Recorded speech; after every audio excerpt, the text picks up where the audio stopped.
بسم اللہ الرحمن الرحیم۔ آج کی کلاس میں ہم تقویت الایمان پڑھیں گے، اور انسان کو اسباب سے ہٹ کر اختیارات نہیں ہوتے ہیں۔ انسان کی صلاحیتیں محدود ہوتی ہیں۔ بزرگوں کے ہاتھ میں کرامتیں ہوتی ہیں اور انبیاء کے پاس معجزے ہوتے ہیں۔ اسی طرح دیگر پیغمبروں کی بھی بات ہے کہ اللہ نے ان کو معجزے دیے، اختیارات نہیں دیے۔ اللہ شراکت کے معاملے میں بہت ہی غیرت رکھتا ہے۔ وہ کہتا ہے، نہ میں نے کسی کو اختیار دیا، نہ کمزوری کی وجہ سے کسی کو ولی بنایا، نہ وزیر بنایا۔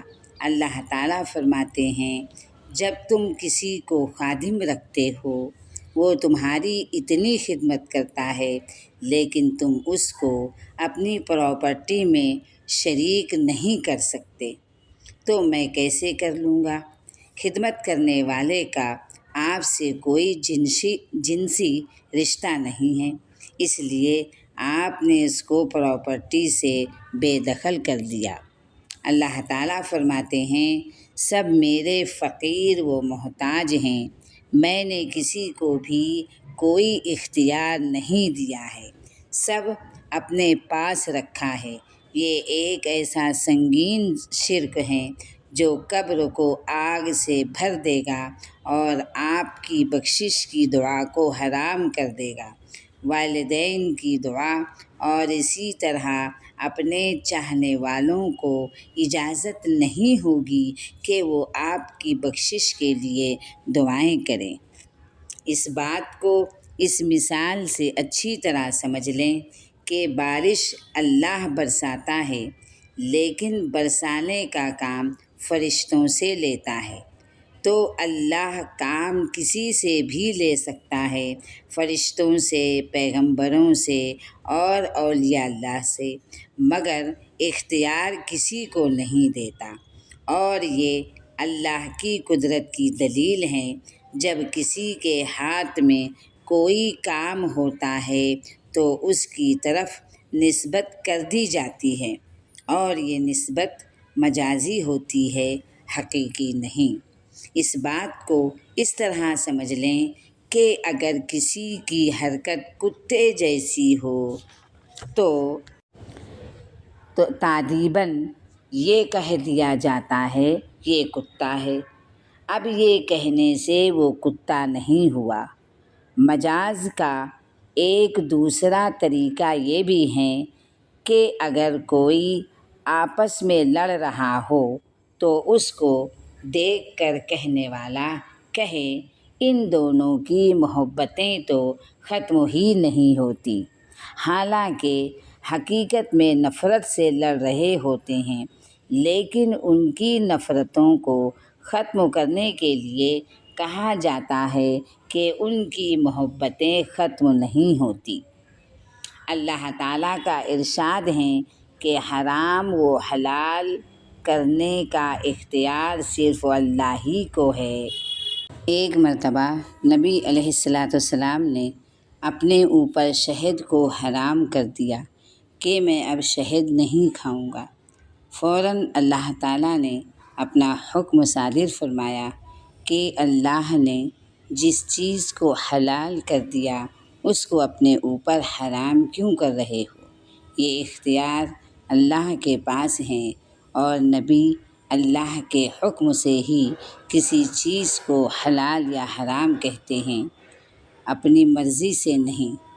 معلوم ہوا کہ نبیوں کے ذریعے معجزات کو ظاہر کرنے کی وجہ یہ ہے کہ بندوں کو ان کے نبی ہونے پر یقین آ جائے، اور بزرگوں اور اولیاء اللہ کے ہاتھوں کرامت کا ظاہر ہونا اس بات کی دلیل ہے کہ یہ اللہ کا محبوب ہے، بشرط یہ کہ محبوب ہونے کی تمام صفات موجود ہوں۔ اگر اتنا سمجھانے کے بعد بھی اگر سمجھ میں نہ آئیں تو پھر بتائیں کہ اللہ سے کب مانگو گے اور کب اس کو پکارو گے، یا غیر اللہ کو ہی پکارتے رہو گے اور سمجھو گے نہیں۔ یاد رکھو، اللہ کا ایک اصول ہے کہ آپ کو جس چیز کا حکم دیا گیا ہے، جس کا پابند و بنایا ہے، اس پر عمل کرنا ہوگا، دھیان دینا ہوگا۔ حق کا معیار صحابہ ہیں اور ان کی زندگی ہے۔ جو ان کے نقش قدم پر چلے گا کامیاب ہو جائے گا۔ اگر عقیدہ ٹھیک نہیں ہے تو تہجد بھی پڑھ لے، بے فائدہ۔ سب سے پہلے ہم کو اپنا عقیدہ ٹھیک کرنا ہوگا۔ بنیادی چیز ہے، عقیدے میں شرک کی ملاوٹ نہ ہو تو توحید ہو، صرف اور صرف توحید ہو، شرک کی ملاوٹ بالکل نہ ہو۔ کس میں؟ عقیدے میں۔ اور توحید وہ ہے جس کو اللہ اور اس کا رسول توحید کہے، ناقص توحید نہیں چلے گی۔ یہودی بھی توحید کا دعویٰ کرتے ہیں لیکن ان کی توحید میں ملاوٹ ہے۔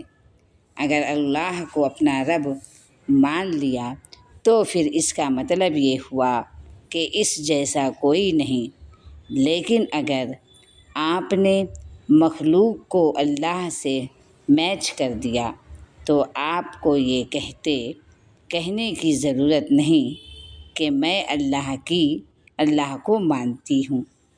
آپ نے اپنے عمل سے یہ بات ظاہر کر دی کہ آپ ایک اللہ کی قائل نہیں ہیں۔ توحید میں جو چیز سب سے پہلے داخل ہے وہ عقیدہ ہے۔ اللہ کے سوا کسی اور کو ماننا اسباب سے ہٹ کر شرک ہے، اور یہ شرک اکبر ہے۔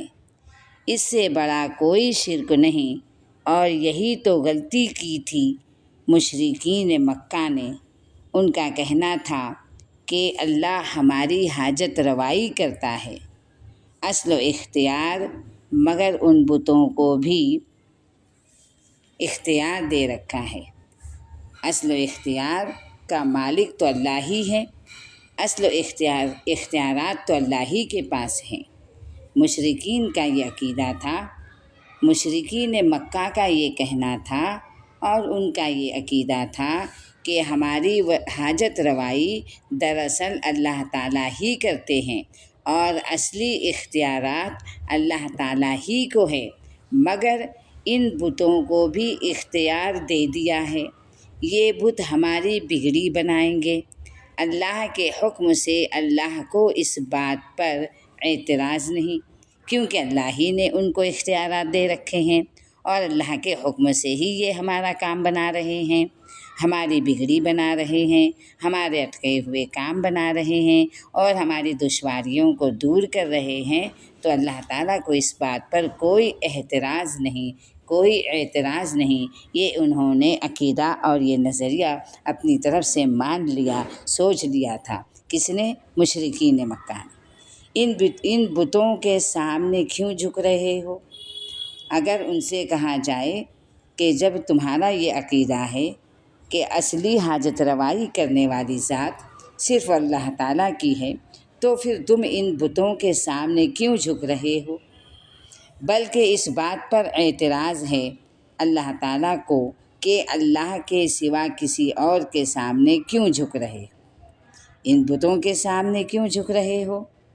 اللہ تعالیٰ کو اس بات پر اعتراض نہیں ہے، بلکہ اللہ تعالیٰ کو اس بات پر اعتراض ہے کہ تم اللہ کے علاوہ ان کے سامنے کیوں جھک رہے ہو، ان بتوں کے سامنے کیوں جھک رہے ہو؟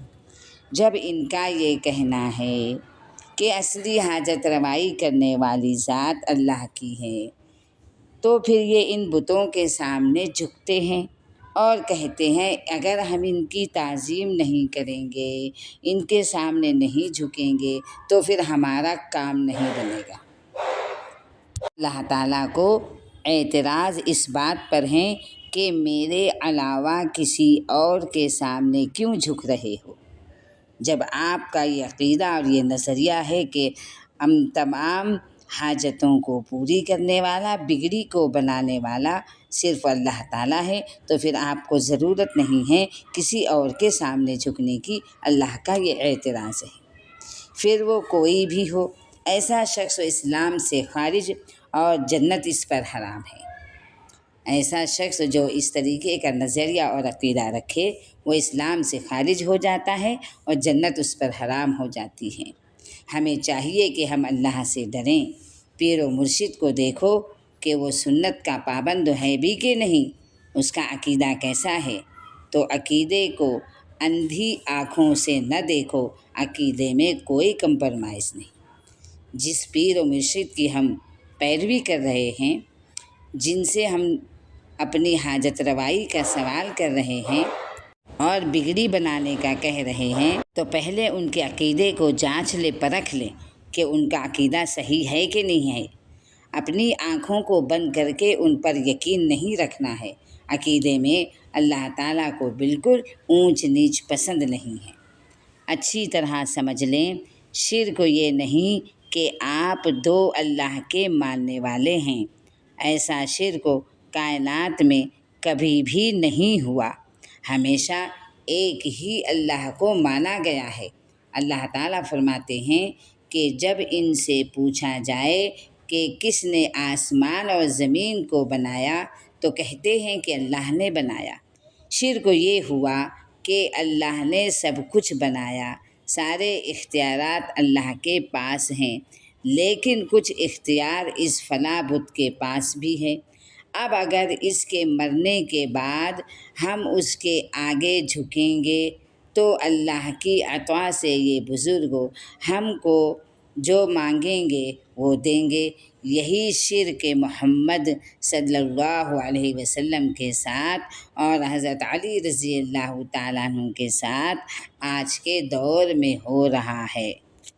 ود، سوا، یعوق، یعود اور نصر یہ نوح علیہ السلام کے زمانے کے بڑے بڑے بت ہیں، جو اصل میں 5 بزرگان دین تھے۔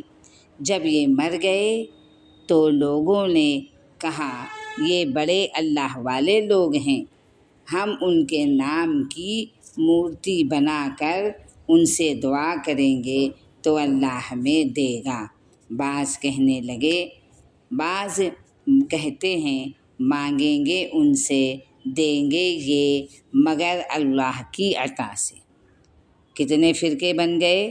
ایک فرقہ یہ تھا جس نے یہ کہا کہ اگر ہم ان کے نام کی مورتی بنا کر ان سے دعا کریں گے تو اللہ ہمیں دے گا۔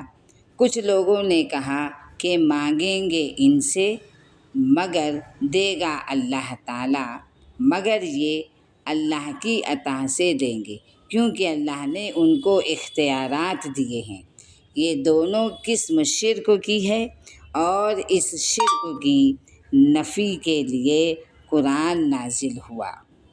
مانگنے کے لیے اللہ نے مسجدیں بنائی ہیں۔ گھر کا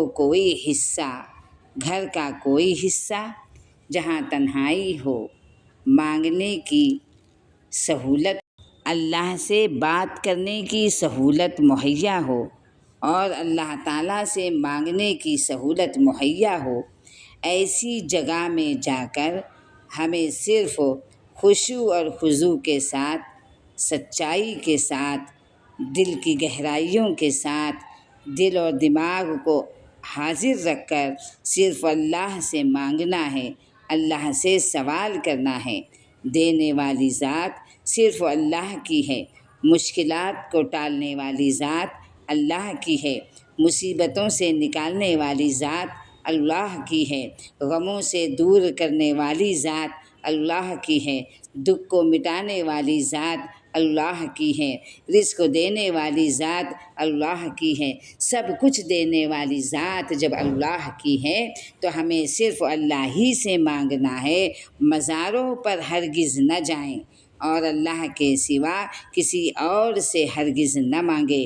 یاد رکھے یہ اندرونی فالٹ ہیں، اس فالٹ کا علاج کرے۔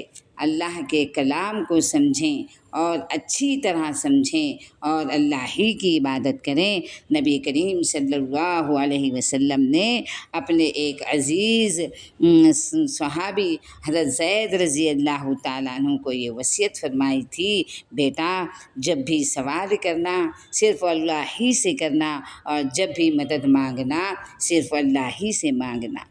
گویا کہ نبی علیہ السلام نے اپنے صحابی، سچے اور پکے صحابی حضرت زید رضی اللہ تعالیٰ عنہ کو توحید سکھائی تھی کہ بیٹا تم کسی اور سے سوال نہ کرنا، کسی اور سے مدد نہ مانگنا۔ مشرکین و عیسائی اپنے آپ کو توحید پرست کہتے ہیں، شریعت نام کو نہیں دیکھی، وہ حقیقت کو شریعت نام کو نہیں دیکھتی ہے، شریعت نام کو نہیں دیکھتی ہے، وہ حقیقت کو دیکھتی ہے۔ کہ تم کیا کہہ رہے ہو کہ ہم توحید پرست ہیں، توحید کا لفظ لے کر تم توحید کے پرستار نہیں بن گئے، لفظ توحید کے کہہ کر تمہارے نظریات نہیں بدل گئے، لفظ توحید کہنے سے تمہارے عقیدے میں تبدیلی نہیں آ گئی، لفظ توحید تم نے کہہ دیا تو تم سچے اور پکے مسلمان نہیں ہو گئے۔ اسی بات کو شریعت نے واضح طور پر یہ بتا دیا۔ شریعت کہتی ہے کہ میں حقیقت کو دیکھتی ہوں، خبردار توحید کا نام لے کر مجھے دھوکہ دینے کی کوشش نہ کرنا۔ میں دیکھتی ہوں کہ کون سچا ہے اور کون جھوٹا ہے۔ ان لوگوں نے عبادت کی ڈیفینیشن کو بالکل چینج کر دیا۔ جو کام اللہ کا خاصہ تھا وہ غیر اللہ کو دے دیا۔ جب ان سے کہا جائے کہ یہ اللہ کے لیے ہیں تو کہتے ہیں کہ ہم اللہ کے علاوہ کی عبادت کر رہے ہیں، اللہ کے علاوہ کی عبادت نہیں کر رہے ہیں، ہم تو غیر اللہ سے مدد مانگ رہے ہیں، اور یہ شرک نہیں ہیں۔ یاد رکھنا یہ ساری باتیں ایک دھوکے والی بات ہے۔ غیر اللہ کی عبادت کرنا، غیر اللہ کو پکارنا، غیر اللہ کے نام کی نظر و نیاز کرنا، اور اگر کوئی پوچھے، کوئی سوال کرے تو یہ کہنا کہ ہم تو اللہ کی عبادت کرتے ہیں، ہمارا معبود تو ایک اللہ ہی ہے، ہمارا پیدا کرنے والا تو ایک اللہ ہی ہے، لیکن ہم صرف ان سے کہہ رہے ہیں اور دیں گے تو اللہ ہی تعالیٰ، لیکن اللہ تعالیٰ نے ان کو اختیارات دیا ہے، یہ اپنی مرضی سے کچھ نہیں کریں گے تو اللہ ہی، لیکن ہمیں مانگنا ان سے ہی پڑے گا۔ تو یہ دھوکے والی بات ہے، یہ سب شیطانی باتیں ہیں اور اسلام کے خلاف ہیں۔ جس نے اللہ جیسے کریم کو چھوڑ کر شیطان جیسے دشمن کی راہ اختیار کی، شیطان دشمن ہے، اس میں وسوسے ڈالنے کی اور کوئی قدرت نہیں۔ جھوٹے سچے وعدوں سے انسان کا وقتی طور پر دل بہلا دیتا ہے کہ اگر ایسا کرو گے تو ایسا ہوگا، اور جب انسان کی امیدیں پوری نہیں ہوتی تو وہ اللہ کو بھول کر غیروں کی طرف دوڑنے لگتا ہے، اور ہوتا وہی ہے جو مقدر میں ہوتا ہے۔ اللہ تعالیٰ نے جو مقدر میں، جو تقدیر میں لکھ دیا ہے وہی ہوگا۔ شیطان کا کام ہے وسوسہ اندازی کرنا، لہٰذا وہ وسوسہ اندازی کر دیتا ہے کہ یہ بھی کر لو، وہ بھی کر لو، ایسا کر لو، ویسا کر لو، اور جب مومن اس پر عمل کرتا ہے اور عمل کرتے کرتے وہ پریشان ہو جاتا ہے اور اس کی سوچی ہوئی تدبیر اور بنایا ہوا منصوبہ فیل ہو جاتا ہے تو پھر وہ غیروں کی طرف دوڑنے لگتا ہے، کبھی اس درگاہ پر چلا، کبھی اس درگاہ پر چلا، کبھی اس پیر کے پاس، کبھی اس مرشد کے پاس، اور یہ سب دوڑ اس کو دوڑا کر اور بھگا کر تھکا دیتی ہے، اور ہوتا کچھ نہیں، ہوتا صرف وہی ہے جو مقدر میں لکھا جا چکا ہے۔ مشرکین نے یہی کام کیا کہ کہا ہم کلمہ پڑھتے ہیں اس لیے عبادت بھی اللہ تعالیٰ ہی کی کرتے ہیں، لیکن مشکل میں صرف غیر اللہ کو یاد کرتے ہیں۔